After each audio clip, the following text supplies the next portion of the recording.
Hola, yo soy Miguel.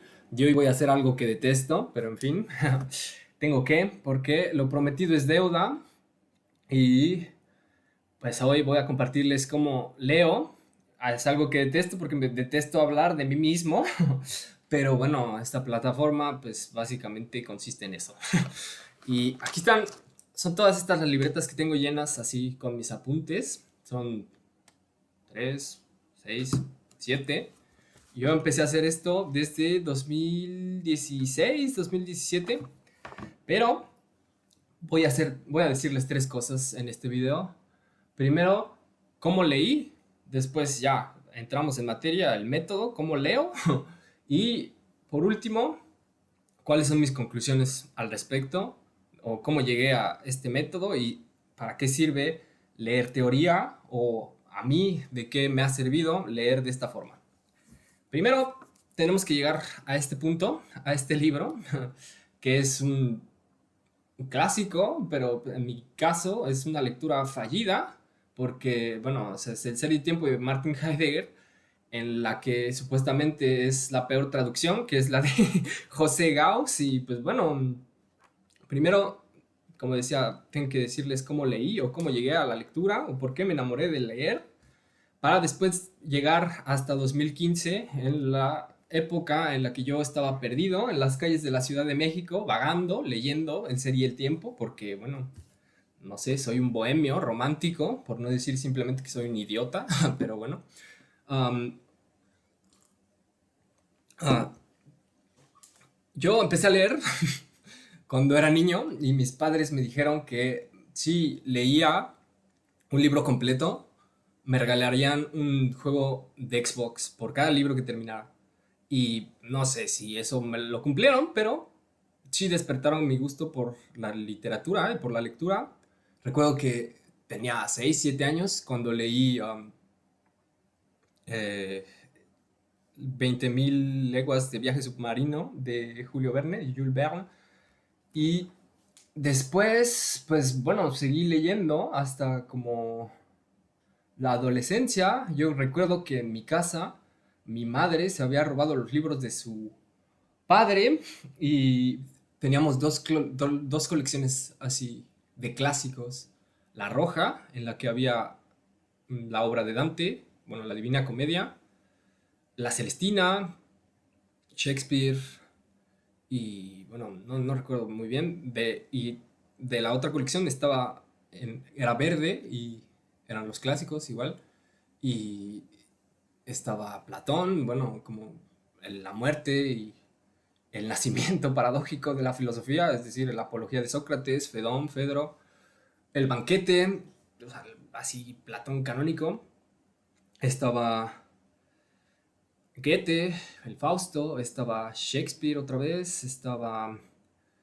um, no recuerdo muy bien, pero más libros así, que yo comencé a leer. Yo a los 14 años leí La Divina Comedia, la terminé. Obviamente, yo creo que cuando uno es adolescente llega más rápido al sentido que al significado. Porque yo entendí toda la historia, pero no entendía cuál era la relevancia de que saliera, no sé, Michel Scott, que era un alquimista que pues estaba condenado en el infierno de Dante, pero, o sea, entendí el argumento, tampoco, ni siquiera tenía idea de quién era Virgilio, ni de la Eneida, ni de cómo es ir al infierno, está ligado a ir al inconsciente colectivo, de cierta forma, es ir como a la profundidad del inconsciente, pero después, o sea, eso como que me hizo perder el miedo, digamos.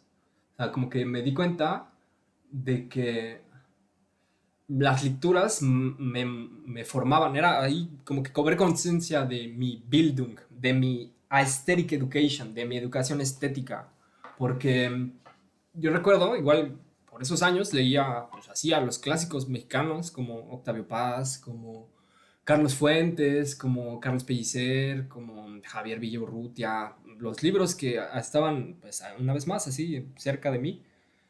Y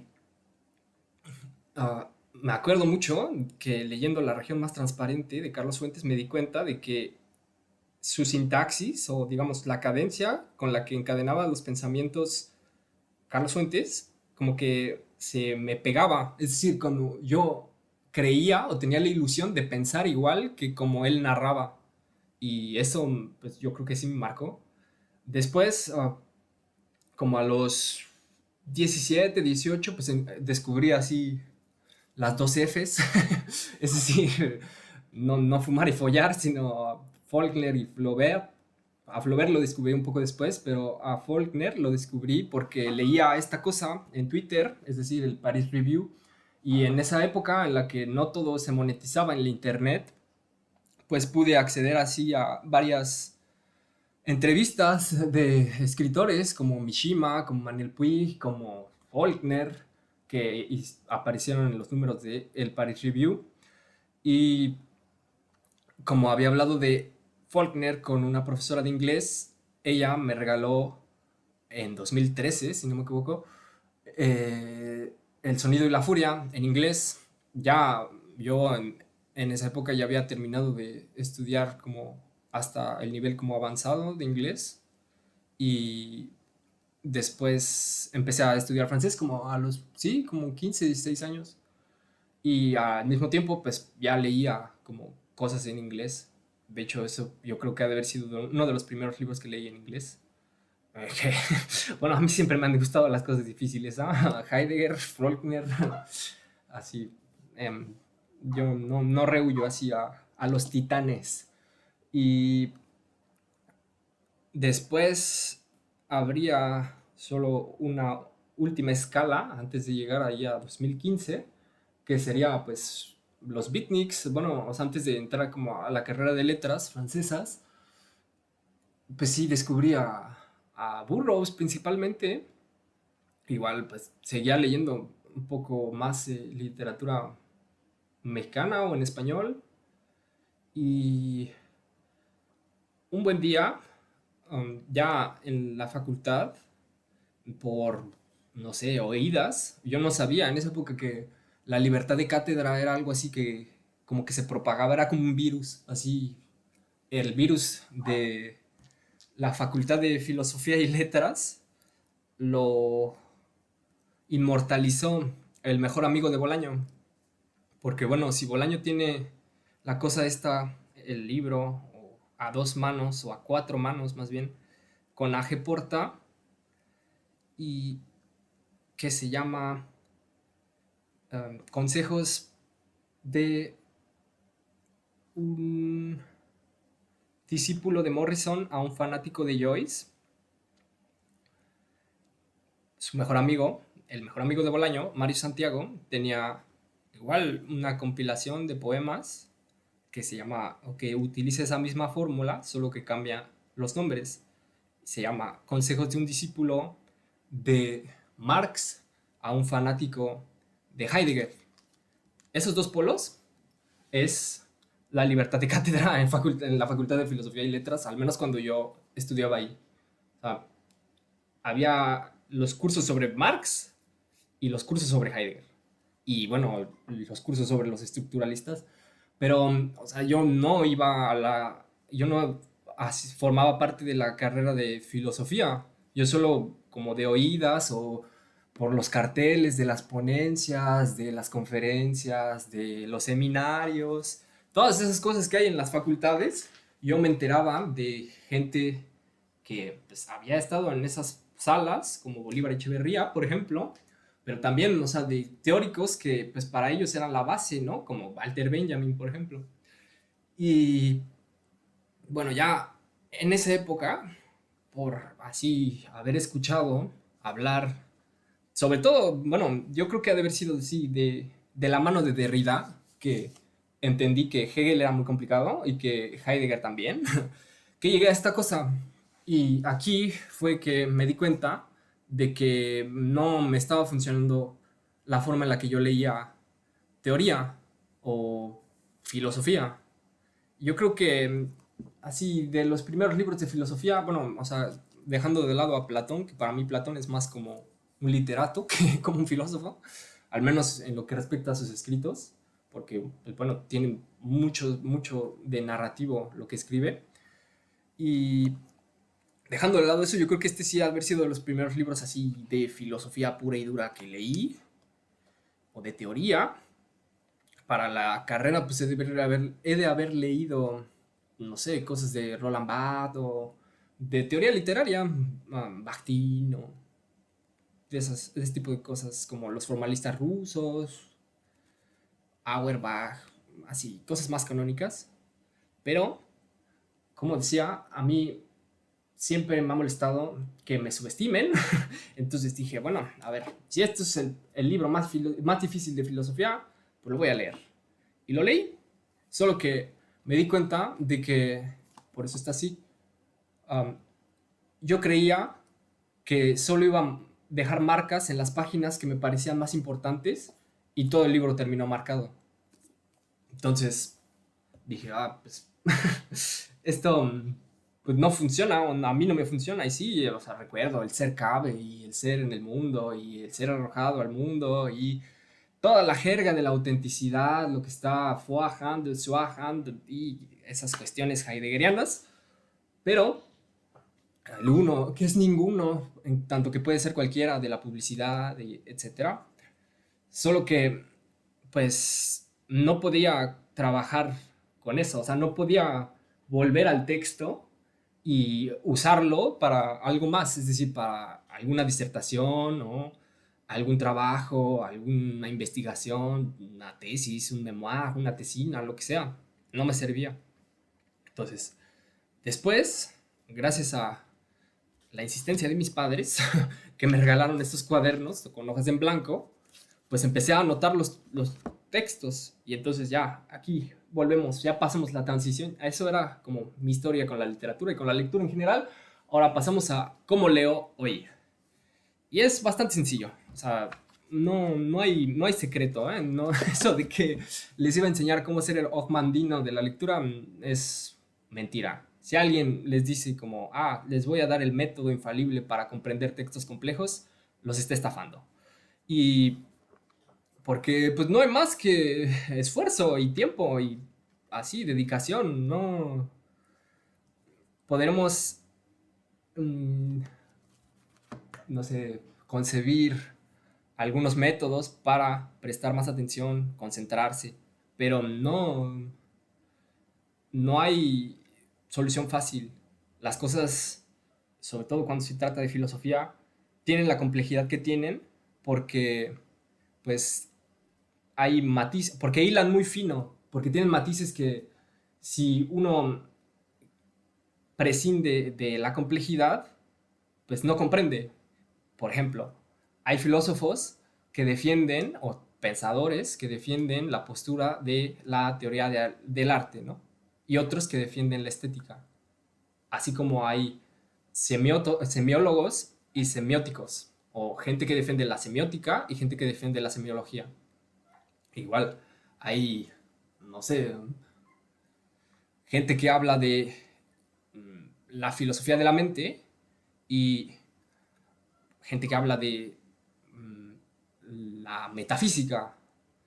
Entonces, para poder matizar, para poder discernir, hay que enfrentarse a la complejidad de los textos. Y pues bueno, también esa es una de las conclusiones a las que llegaré.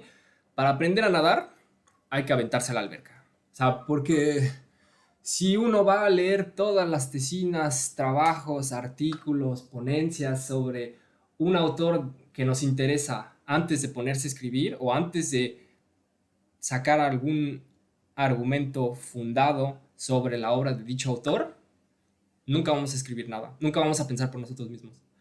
Y porque, pues, o sea, uno se pierde así en el mar de textos.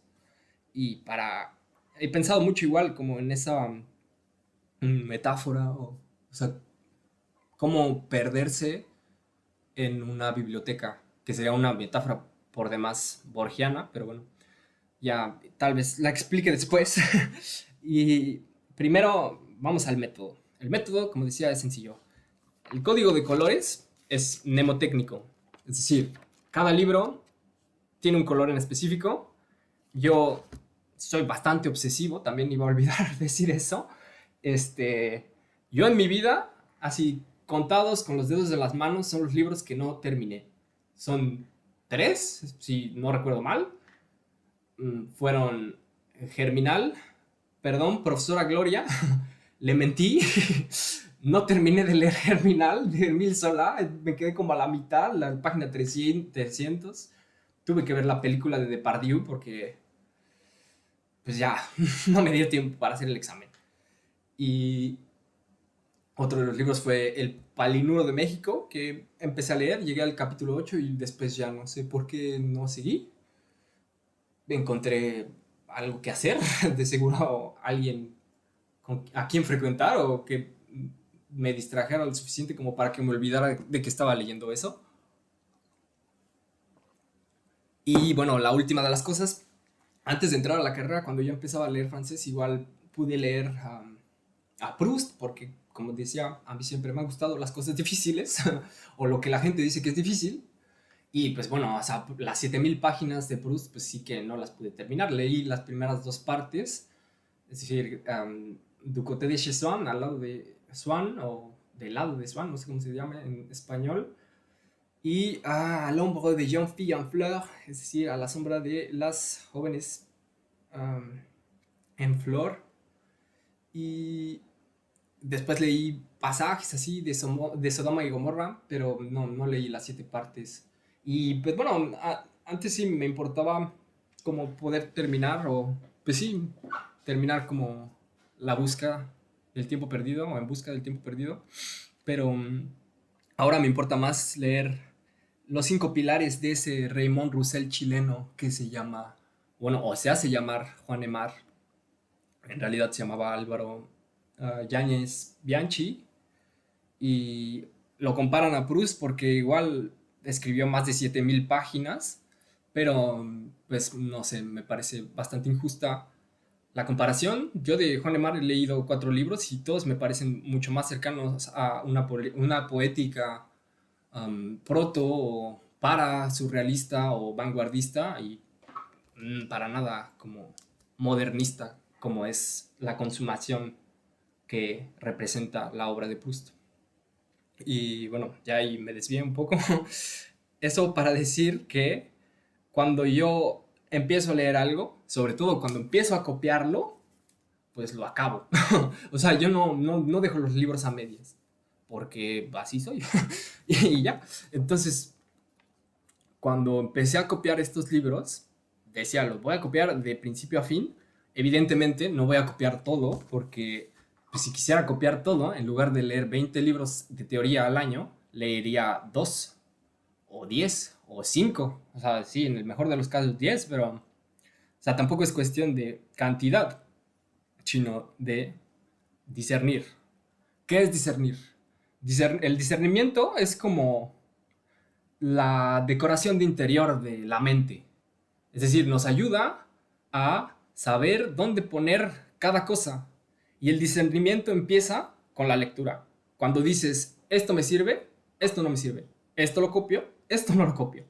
Después, si algo es importante, lo subrayo. Y si es muy importante, lo subrayo y le pongo un asterisco. Y si me importa demasiado, le pongo 2 y hasta 3 asteriscos para que después, cuando quiera volver sobre este texto, sepa, esto me llamó mucho la atención. Igual, mi método no es infalible, ¿eh? Porque, por ejemplo, esta cosa se mojó y pues ya aquí hay textos que pues me cuesta mucho trabajo leer.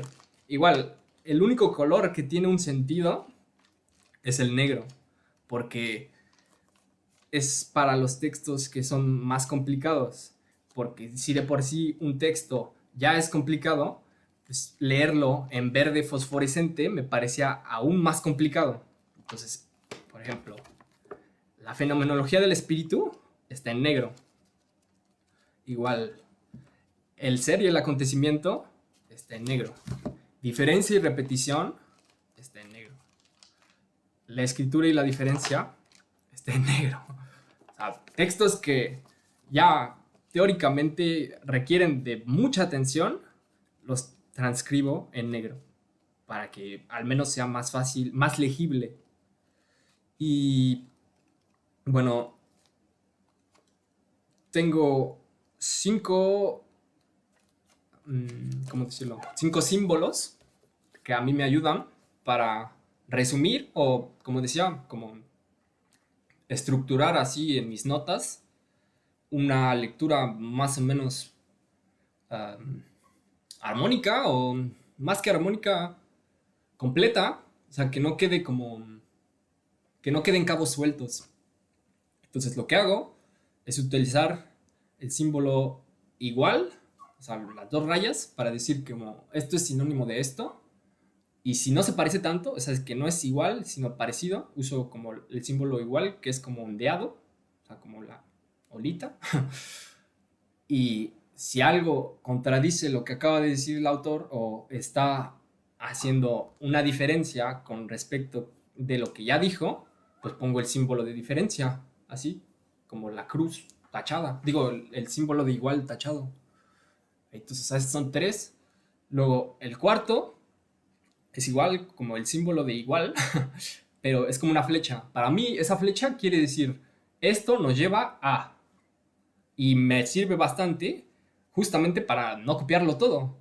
Lo que trato de hacer es ligar como una idea con la que sería su consecuencia o su conclusión incluso. O sea, para mí esa flecha me ayuda a mm, pues avanzar, es como un fast forward para mí, eso quiere decir esa flecha. Esto nos lleva a... Y ya el último símbolo que utilizo es una diagonal. Cuando lo que acabo de leer y lo que estoy leyendo ahorita no tiene nada que ver, pongo una diagonal y eso quiere decir, en mi mente al menos, que ya vamos a hablar de otra cosa totalmente distinta. Y pues bueno, ese es mi método. Si eso era lo que querían saber, así es como leo. Algún día, si quieren, les puedo decir como cuáles son todos los libros que he copiado. Son, como decía, como más de 130. Y en qué color están, no sé.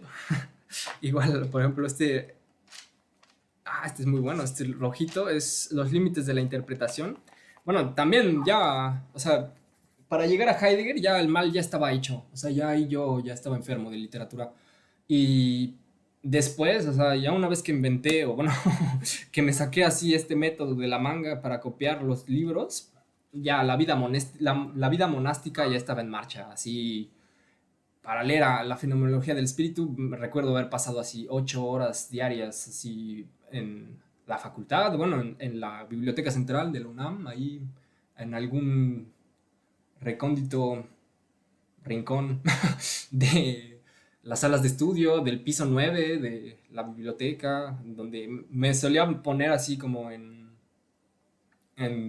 lugares donde pues como que no correspondía la lectura que estaba haciendo. Es decir, yo leía a Hegel en la sección de matemáticas, por ejemplo. Y este también, bueno, las conclusiones o lo que aprendí en la escuela de botes es, no, lo que aprendí haciendo esto es, primero, um, no hay examen al final de tu lectura.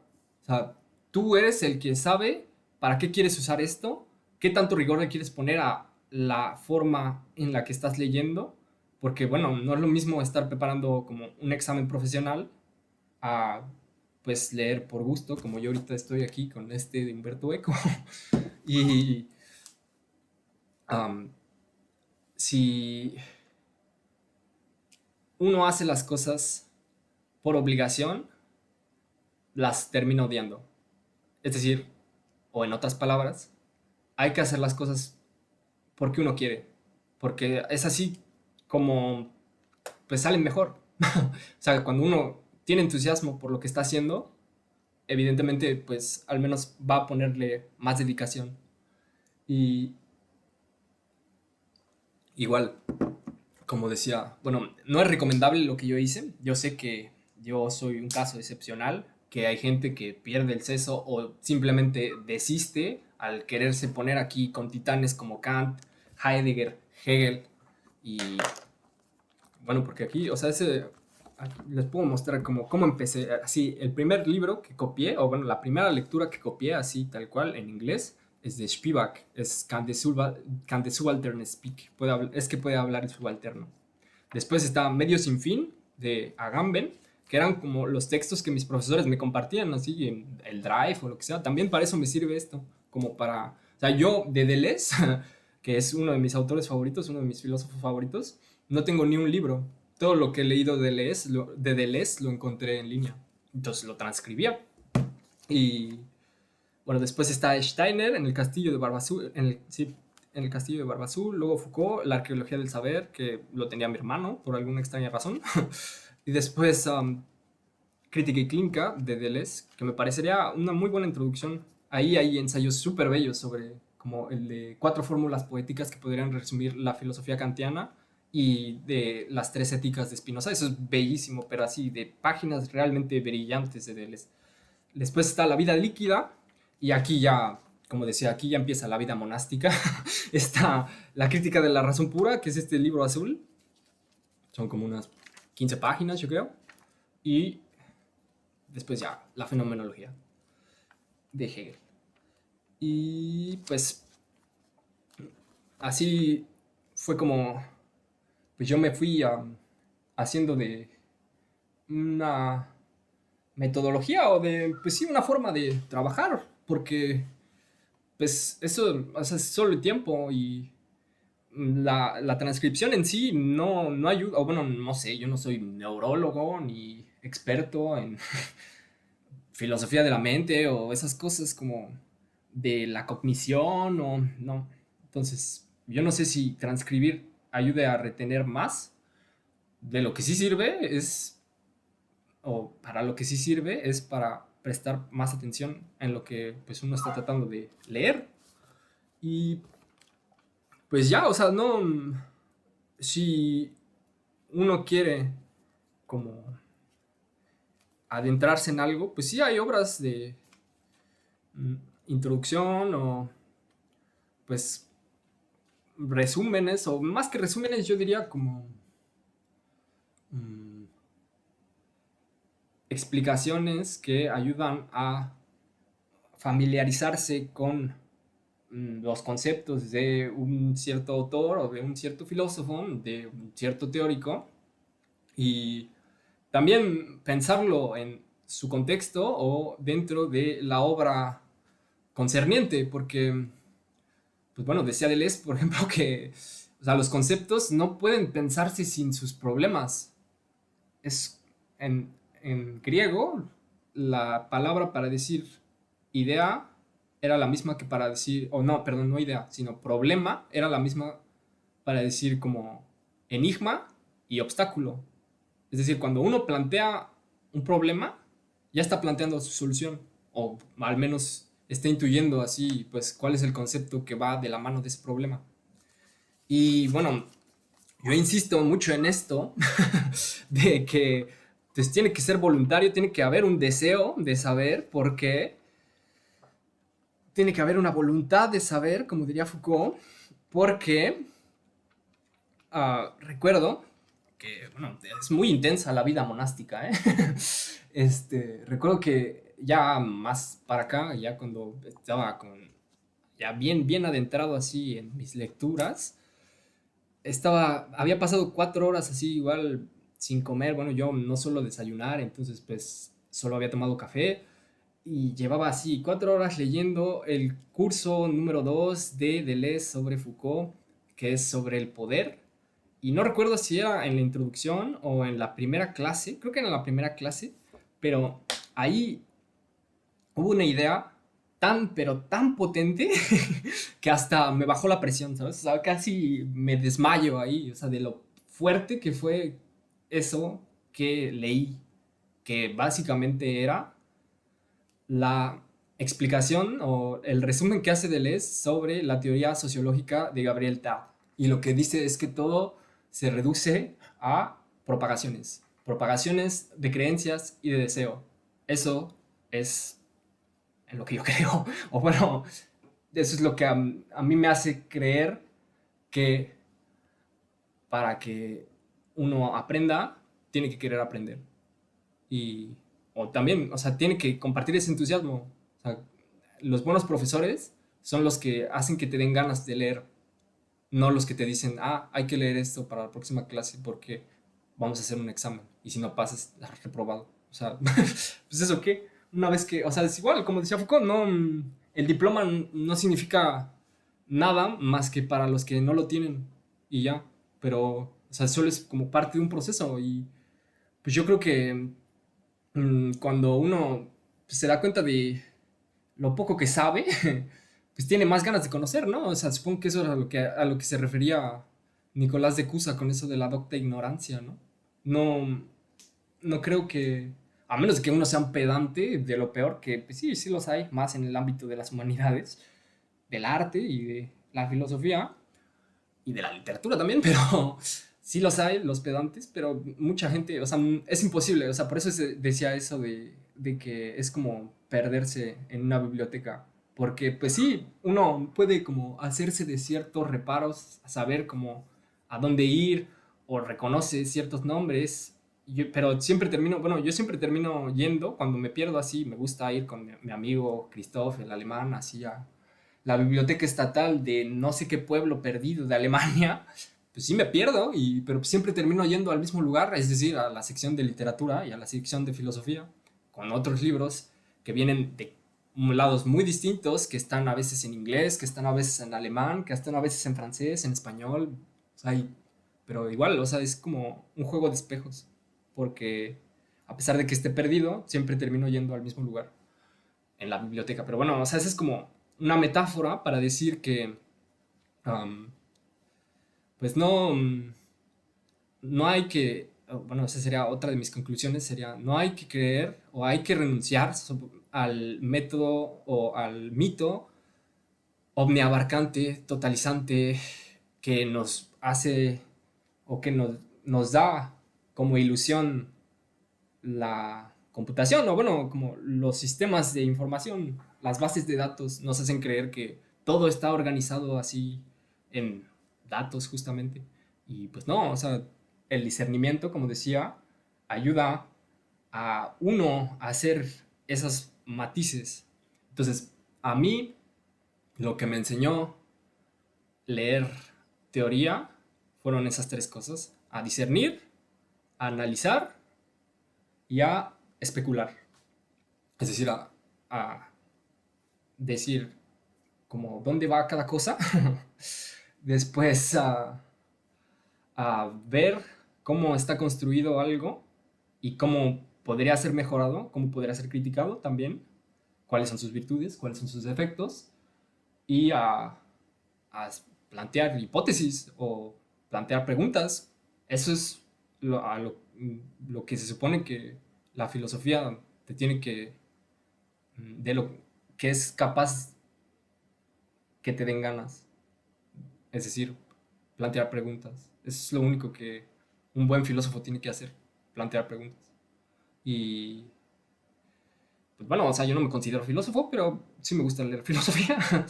Y pues ya, ese es el secreto. Ahora conocen mi método. Y pues espero que les haya gustado este video. Igual pueden dejarme comentarios, igual si tienen como alguna sugerencia o quieren que hable de algún autor en específico, a ver, podemos organizar algo. Igual suscríbanse a mi canal, así les puedo dar más tips o más secretos. Y pues nada, compartan este video, igual pueden seguirme por Instagram. Nos vemos pronto.